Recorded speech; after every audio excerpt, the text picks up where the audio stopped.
qui est très agréable. Le fait de les peindre ici, que ces surfaces soient des cimaises en bois, etc., c'est un peu comme des cloisons. Enfin, j'ai l'impression d'être à mi-chemin entre le travail sur toile à l'atelier et un travail in situ.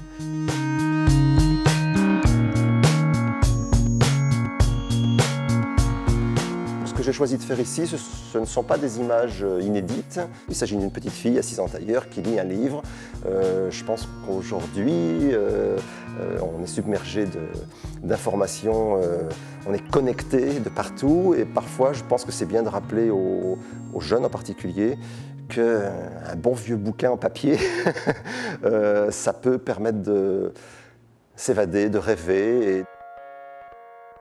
L'idée, c'est donc de faire une intervention in situ, qui est comme s'il y avait une discussion entre l'intérieur et l'extérieur sur une vitrine, ce qui me permet de lire ce texte à la fois à l'intérieur de l'exposition et à la fois à l'extérieur.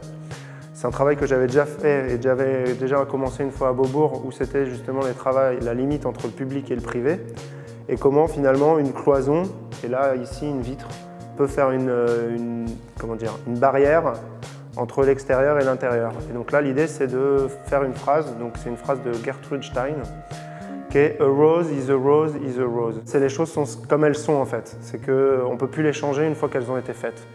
Donc là, l'idée de la barrer, c'était intéressant d'être dans un institut culturel où il y a justement tout cet esprit un peu d'esthétisme, on va dire la culture et l'esthétisme, et d'inviter justement le graffiti et les artistes urbains à intervenir dans un contexte qui est assez particulier, qui n'est pas dessiné ou propice à ça à la base, et de rentrer en confrontation ou justement de discuter et d'interagir avec ce nouvel espace.